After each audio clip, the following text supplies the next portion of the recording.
Hello Pisces, welcome. This is the Feminine Inquisition. We are doing a reading. It is Saturday. We are going to celebrate Saturn. Saturn has just moved into your sign of Pisces. Saturn is the great planet, the great energy of giving us reward if and when we have followed through on what it is that we needed to do in terms of discipline, dedication, sacrifice, compromise, etc. Saturn moves slowly. It stays in the same place for 3 years, so it's a long dialogue. It knows all of your deepest desires, what you're yearning for, what you're working towards, your long-term goals, your highly ambitious natures and what it includes, and also the steps that it takes to get there.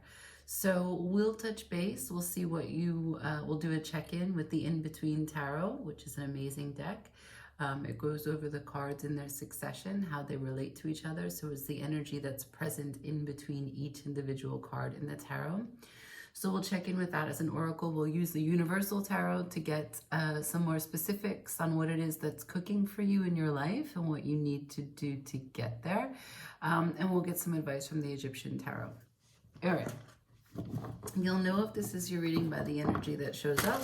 And we're starting with Pisces, as I said. It is Pisces season. It is your birthday month. It is a water season.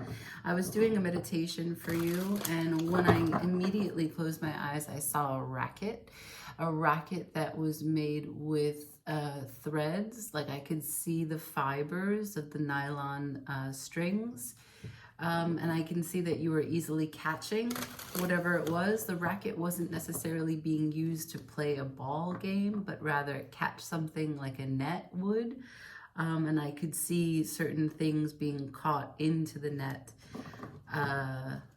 so that it was fruitful. It was successful. I also saw a huge waterfall, which felt like a very great emotional release. And further into the meditation, as I spent a considerable amount of time in the waterfall, I was able to actually feel the water as I was at the basin, inside the pond or the lake, whatever it was, at the mouth of the waterfall. And the water felt cool, clean, crisp. It was not salty by any stretch of the imagination. And it was very crystallized. I could see right through it. So, yeah, looks like there's some emotional release or emotional blockages that are being released at this time. Could be an active process for you. So let's see, what's the energy that you're going through and in between at this moment? For Pisces, one card, please, as an oracle. What's the overview? Thank you so much. I've got the 10 of Wands. So the 10 of Wands in this deck, let me just show it to you. Right, so the 10 of Wands is creation energy. It's being able to start your flame by your connection to divinity. Accepting your responsibility as co-creator with the divine. That's the 10 of Wands in this deck. And in global understanding, how we look at the 10 of Wands, it's usually the last step of a huge burden up until that cycle of pushing and pulling and grabbing and carrying and all the heavy physical burden of what it means to be exhausted when you're pushing your passion to your limits. That's the 10 of Wands. So this is having the energy to continue to persevere and to remember why you started in the first place. It's a creation energy. It's a trusting in the process. All right, for Pisces, let's get specific.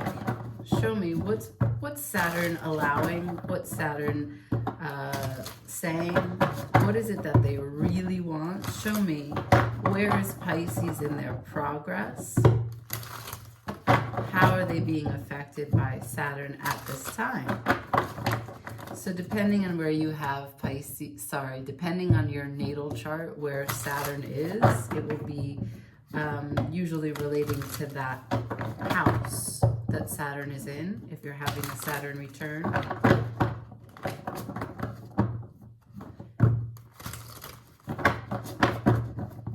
For all of us, the impact of Saturn being in the sign of Pisces means that we have a chance to become more emotionally mature and disciplined.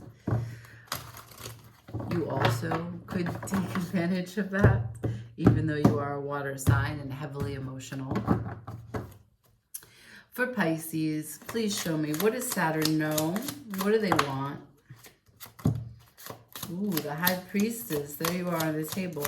So you know what you want. You have a deep connection. Your intuition is clear. What do you have to do? Page of Swords. What do you have to do? What does Pisces need to do? Seven of Cups in reverse. What else does Pisces need to do? Thank you. Have the courage to see what it is that's working, what it is that's not working, and the truth of the matter.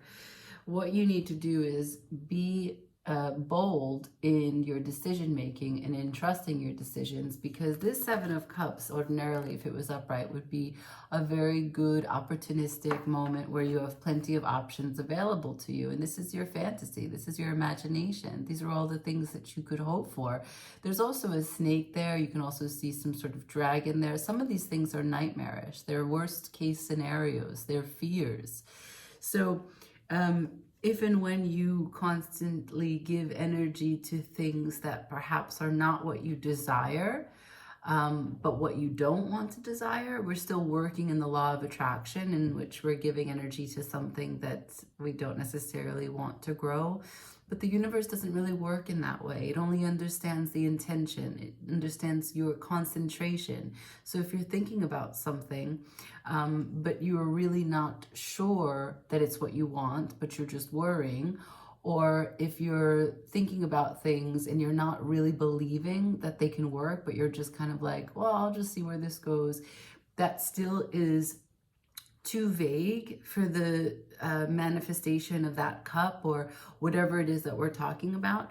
So with this in reverse, it's asking you to see the truth of which one of these cups is your biggest, brightest cup, the most nourishing cup, the one that you want to drink from, bless, and share with other people.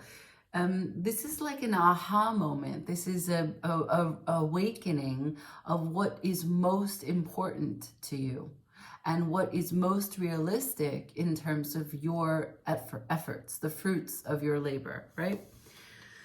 Okay, and that really boils down to satisfaction. So it's kind of like the 7, 8, 9. If we think about it like this, the 7 of Cups would be the aha moment of understanding which cups need to be falling to the side and which cups need to be kept. You come then into the 8 of Cups. You walk away from the things that you can't emotionally connect to or that don't emotionally reciprocate with where you're at in your emotional application, maturity, discipline, right? That's what we're talking about.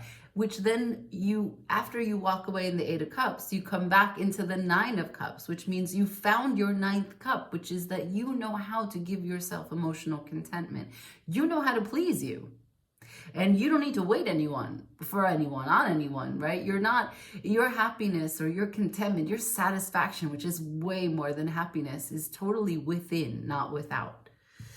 So, the two cards that came at the beginning of this spread are the deep knowing and the movement, the forward momentum of what it means to be able to boldly go out there with the Page of Swords and to be communicative in a bright way, in a bold way, in a ingenious way, right? There's a sort of inventive spirit that comes with the Page of Swords. It's quick, it's quick-witted, it is inventive, and it's your personal genius. It's your personal creative force that comes out through the sword. The Page of Swords is the beginning. It's the impetus. It's the emerging entry-level energy of what it means to give a voice to something that is truly beginning to develop. And as it's developing, it's not only serving your intuition, where you're answering the call from the creative energy, but it's also something that really begins you on this personal journey of emotional contentment and the courage to stick to what it is you know will bring you joy, even if it's hard work. I have some ancestral wisdom here, ancestral sort of participation, some guidance, some support, right? That's what the Six of Cups would be. It's also emotional harmony. So this, what I'm seeing, has the undercurrent of emotional harmonizing. I don't necessarily know if you're coming into something that maybe you let go of, like, for example, let's say you used to really love making ceramics, or you really love blowing glass, or you used to be a writer, you used to be a painter, and you just got caught up in life, kids, you got caught up in traveling, you got caught up in living minimalistically, you got caught up in work, paying your bills, and I don't know, perhaps you got a mortgage or something. And so what it's saying now is that the emotional harmony, the uniting, the completion that you're coming into has to do with you claiming the courage it takes to defend your emotional connection to your life. Even if it means going back to something that you let go of, which is totally fine. Your ancestors support it. Your higher self is saying, yes, let's go get that last piece that we left somewhere in a locker. I know the combination, don't worry. We'll get back there. And it's going to be like riding a bicycle. You're not going to have to think about it. It's going to come through you. We are going to come through you, is what they're saying. So don't get caught up in that. I barely know how to do that anymore. You do. And with patience and with time, you can transmute your experience, right? You're taking what you've built up until this point, throwing it into another cup, and it becomes something else, a different side of you. This is the healing that comes with balance and time. This is basically a leveling up, a spiritual connection, a spiritual elevation. This is temperance. This is tempering your soul. So if the story runs true, that let's say you are caught up in your day-to-day work life, mortgage life, running around, taking the kids to every appointment that you think they need in their life so that they have an amazing opportunity that you didn't get afforded by your parents, etc. Whatever it is that you're caught up in, that all is working. Those cogs, those wheels, those mechanisms are a full functioning system. But what's coming now, Saturn says, you've got some creative energy that we need to tap into. I'm going to put this down. I need you to pull the light from what I'm going to give you. And this is going to temper your soul. And both sides of you, your inside and your outside, are going to be satisfied. Your wings will expand. You will be closer than ever to divinity. And you will feel it because we will come right through you. And you will be able to express yourself, whatever these cups are. I don't know what they are. They're probably different for each one of you. But it is an emotional expression. Let's get some advice from the Egyptian Tarot. Nice reading. Get some free-flowing energy, huh? Like maybe go for a walking, moving meditation. So the thing is, with Pisces, with Piscean energy, it's always like... because Pisces rules the 12th house. So what you need to know about that is that it's hidden from you. The 12th house is kind of like, you got to get behind the behind. You got to be like, what is behind my subconscious? And you get to the deepest connection, the deepest part of you, right? And sometimes that's hard to access in stillness. But perhaps moving meditation could work for you. Get inspired, find and think beautifully, become more active in your sensing. So if you go in nature, if you go to the beach, if you sit in a yoga shala, if whatever it is that you're doing. So close your eyes, turn on your breath, but open up your senses and see how you can take inspiration for what shows up for you and use that to engage and continue to engage in this dialogue. So much of your intuition is present here. So much of your spiritual whether it be higher self or ancestral wisdom here, it's pouring through. I mean, it doesn't get any more simple than that. There's the hand of God coming down to give you some light. All right, may I have some advice?